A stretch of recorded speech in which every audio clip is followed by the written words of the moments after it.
Di sini ada kaidah yang keenam. Ada 5 hal yang harus kita hindari dalam beriman kepada sifat-sifat Allah. Yang pertama tahrif itu tadi. Tahrif artinya menafsirkan tanpa dalil, atau dengan kata lain menyelewengkan maknanya. Yang kedua tafwid. Tafwid itu apa? Tafwid yang dimaksud di sini adalah dia tidak mau tahu artinya. Ya, misalkan dia dapatkan Allah mengabarkan dalam Al-Quran bahwa Allah memiliki wajah. Maka dia mengatakan, apa sih arti wajah? Kita serahkan saja kepada Allah, kita nggak tahu artinya. Padahal Allah mengabarkan kepada kita, dia menurunkan Al-Quran dengan bahasa Arab, maka pahami sesuai dengan bahasa Arab. Kemudian yang ketiga yang harus kita hindari adalah at-ta'til, penolakan terhadap sifat Allah itu.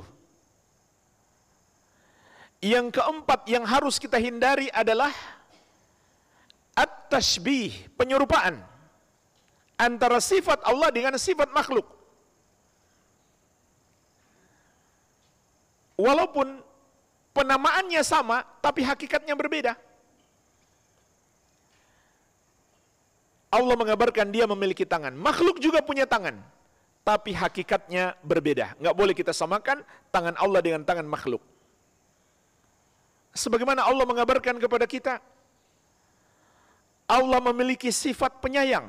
Makhluk juga ada yang penyayang, tapi tidak sama penyayangnya Allah dan penyayangnya makhluk. Jamaah sekalian, ini termasuk yang sulit dipahami oleh orang yang hanya mengandalkan akalnya. Sehingga mereka mengatakan, kalau kita mengimani Allah memiliki wajah, padahal makhluk punya wajah, berarti menyamakan Allah dengan makhluk. Itu tidak logis. Itu tidak logis. Kalau kita mengatakan Allah punya tangan, makhluk punya tangan, jika kita mengimani Allah punya tangan, berarti kita samakan Allah dengan makhluk. Kenapa kita katakan tidak logis, jamaah sekalian? Karena antara makhluk dengan makhluk saja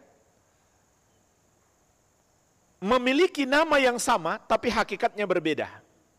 Manusia punya tangan, monyet pun punya tangan, tapi faktanya tidak sama tangan manusia dan tangan monyet. Ini antara manusia dengan manusia, apalagi antara manusia dengan Allah. Contoh lain, termasuk yang wajib kita imani terhadap sifat Allah, beriman Allah istiwa di atas arsy.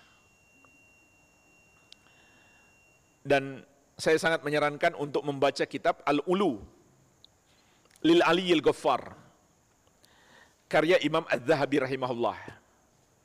Dan uniknya Imam Az-Zahabi ini,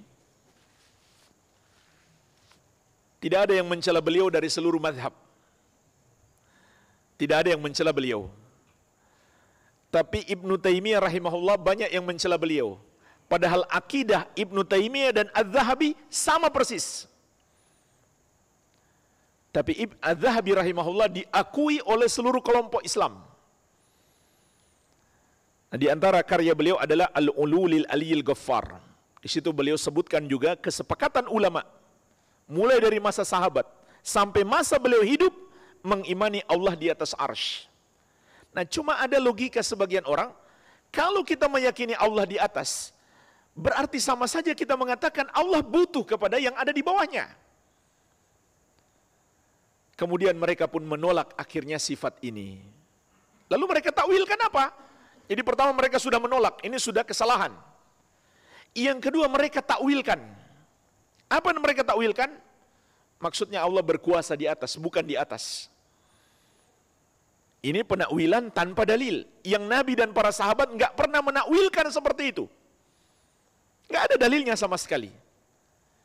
Kemudian yang ketiga, mereka pun menjadi berbeda pendapat. Sebagian mengatakan kalau begitu Allah di mana? Sebagian mengatakan Allah tidak di mana-mana. Sebagian lagi mengatakan Allah di mana-mana. Mereka tetapkan bagi Allah yang Allah tidak tetapkan untuk dirinya. Kalau kita nanti menghadap Allah dengan akidah seperti ini jamaah sekalian, kita akan repot menjawab, dari mana kamu dapatkan itu? Tapi kalau kita mengikuti apa yang dalam Al-Quran, tinggal kita jawab, itu ada dalam Al-Quran, selesai. Jadi logika mereka, kenapa tidak mau beriman Allah di atas arsy? Sebab kalau Allah di atas arsy, berarti butuh kepada arsy. Berarti menyamakan Allah dengan makhluk.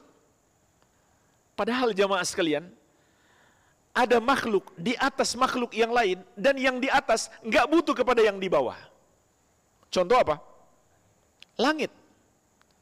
Langit di atas bumi. Nggak ada orang mengatakan langit di bawah bumi atau sejajar dengan bumi. Semua orang berkata langit di atas bumi. Tapi langit sama sekali nggak membutuhkan bumi. Langit tidak pula menempel dengan bumi. Ini antara makhluk dengan makhluk. Bagaimana lagi antara Allah dengan makhluk?